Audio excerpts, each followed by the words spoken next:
So, what we've been doing is you guys have been reading mysteries in your independent reading. I've been reading this to you. I've also been reading my own mystery, and we're acting like detectives, right? So, let me show you a picture of a detective, and you guys tell me if, yeah, that's what I think of. Is this what you guys think of when you think of a detective? Someone with a magnifying glass, a trench coat, a hat, looking all, tied, just super professional. So that's what we think of when we think of detectives. But we're detectives and we're not dressed like that. So don't think that you guys have to have your trench coat and your hat and a magnifying glass to look for clues, because you guys can look for clues even without a magnifying glass, right? So we do need to step into the crime solver's shoes though, and think like a crime solver as we read, but we don't have to dress like one, okay?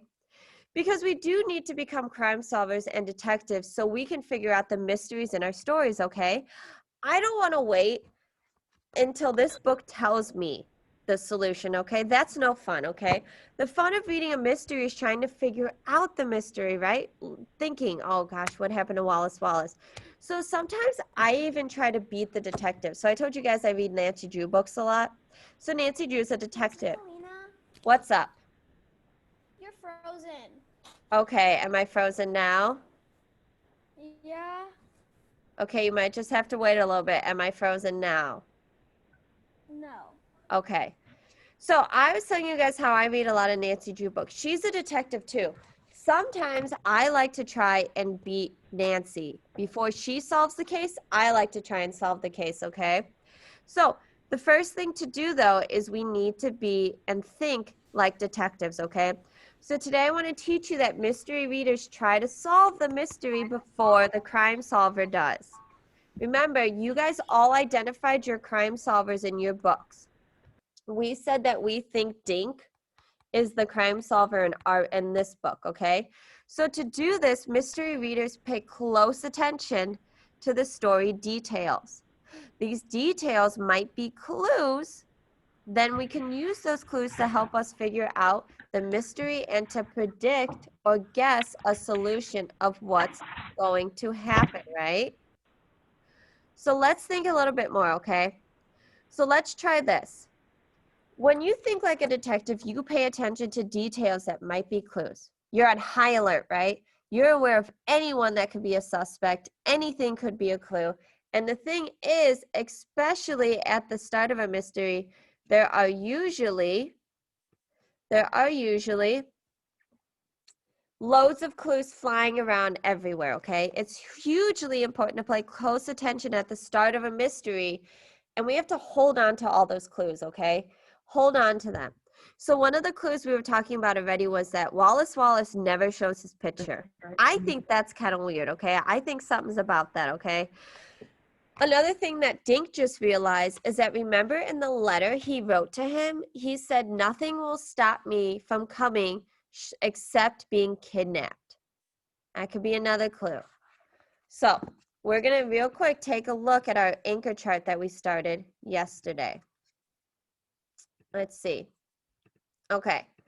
So here's where we started yesterday, okay? Here's our book, The Absent Author. We asked 2 questions yesterday. What's the mystery here? Who is the crime solver?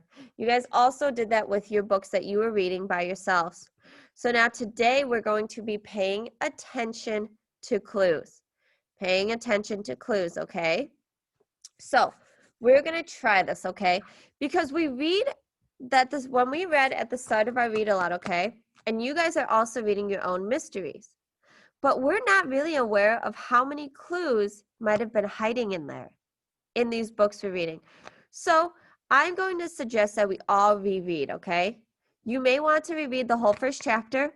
For now, I think us as a class, when we're talking about this book, we're just going to revisit part of the read aloud, okay?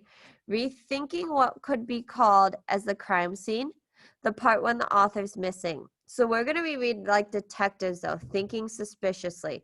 So I guys want you to all close your eyes and envision you in that detective outfit, okay? Trench coat, hat, magnifying glass. Maybe you have gloves on. Maybe you have a tie. Maybe you don't. What color is your hat? Think real quick. Get yourself in detective mode. All right, so I'm going to read. You guys listen, okay? We're going to read this part. So you guys can look. Can you guys see it?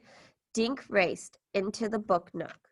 Josh and Ruth Rose were right behind him. They found 3 seats behind Tommy Tomko and Eddie Carnini. Tommy and Eddie. Those are new people to us, right? So they could be suspects or someone we think that did something wrong. They could have kidnapped the missing guy. Maybe. What do we think? Thumbs up or thumbs down? Do we think that Tommy or Eddie could be the culprit? Thumbs up or thumbs down? I see a lot of thumbs down. Yeah. Okay, let's keep going now, okay? I'm not sure, but we're thinking like detectives, okay? So we're being suspicious of everyone. We're being like, oh, let's check this guy out. Let's check her out, okay? So let's hold on to those names and keep going, okay? Dink plopped his pack on the floor and clocked over to the register. The clock over the register said 3 minutes past 11. Where is he? Dink said. Tommy turned around. Beats me. He's not here yet. Mr. Paskey looks worried. All right. So we're thinking about detective. We're thinking as detectives again. So is anyone suspicious? Mr. Paskey looks worried. I'm kind of wondering why he looks worried, right? I'm worried that maybe this could be a clue. All right, let's keep going.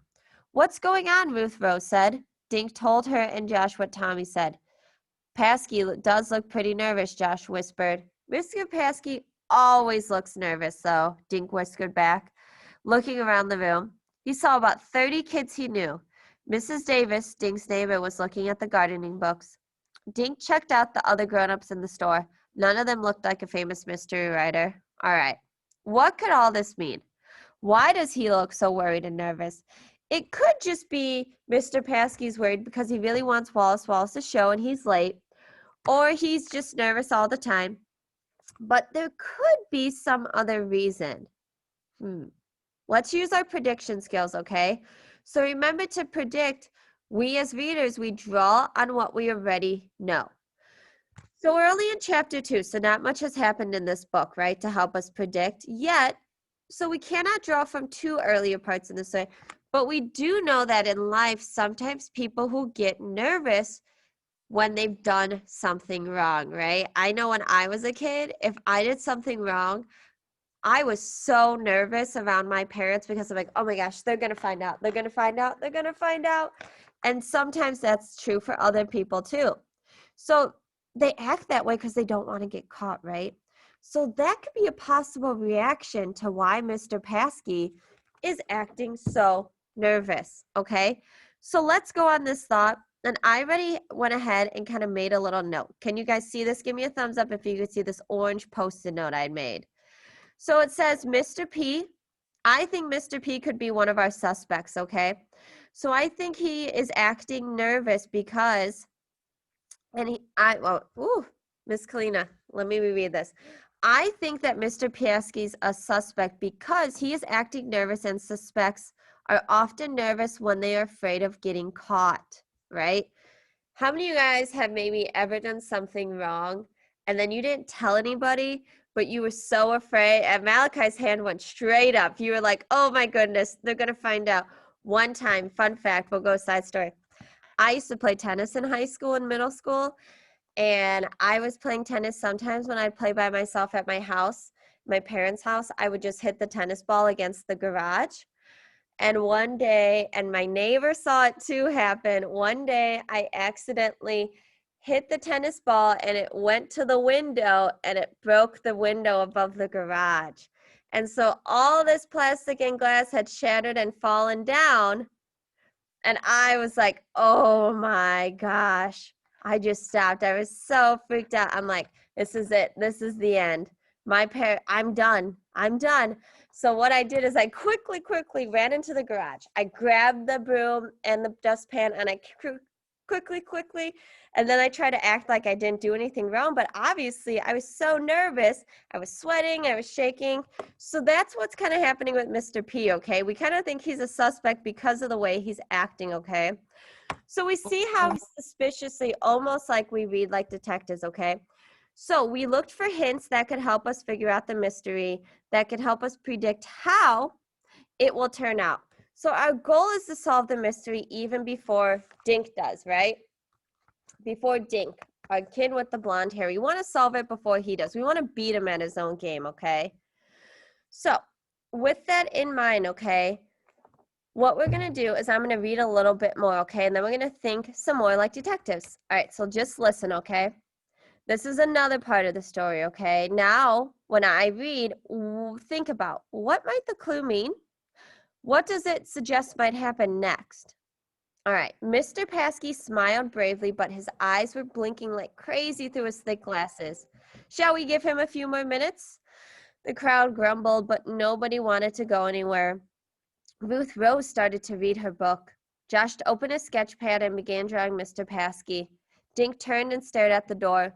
He mentally ordered Wallace Wallace to walk through it. You have to come, Dink thought. You have to. Ever since he received Wallace's letter, he thought about only one thing, meeting him today. All right. Are we all on high alert? Okay, let's sit up straight. Because I'm about to read the letter, okay? And then we're really going to be thinking, okay? All right. Here's the letter. Take a look at it. Thank you. It says, Dear Mr. Duncan, thank you for your kind letter. I'm so impressed that you have read all my books. Remember, this is from Wallace Wallace to Dink. I have good news. I've made arrangements to come to Book Nook to sign books. I can use part of my time for research. Thanks for your picture. I'm so happy to finally meet one of my most loyal fans. Short of being kidnapped, nothing will stop me from coming. So what that means, that short of, means basically he's saying, I'm coming. The only thing that could stop me from coming to your town would be as if I got kidnapped. So think about that, okay? What might that mean? Think about that. Just take a second, okay? Short of being kidnapped. So, I wonder if, let's see, short of being kidnapped, do we think maybe Wallace Wallace was kidnapped? Because he said, the only way I'm not going to come is if I'm kidnapped. Well, guess what? He didn't show, right? So, let's think about that more, okay? So we want to hold on to our hunches, our predictions, and we got to read on, okay? So expecting that as we get farther into the story, we're going to learn more. We're going to have some questions that are answered, but then we probably will have some more questions too, okay? But even now at the start of books, I hope that you are learning that mystery readers, they don't just fly past the text, right? So a lot of times I was pausing, okay? So instead, we know that words might not seem important to us, but they could be clues. And those clues can make a world of a difference when we're trying to solve this mystery. So, as you guys are reading your books today, okay, remember to think about the clues that are happening in your story that you're reading, okay? So, maybe you want to jot those clues down. Maybe, this guy seems suspicious, or that's definitely a clue, just like real detectives do. All right? So, I'm going to send you guys off to read in a few minutes, okay? Maybe you will go back and reread a little bit, just like we did. You might start at page 1 and you read the entire first part of like yesterday. You might go back just to important scenes and reread those, okay? Either way, when you spot something that you think could be a clue, pause to think, what might this be? What might this be? How might this fit into the mystery? And then think about that, okay? Because you guys in our writing, remember when we're writing now, we are going to try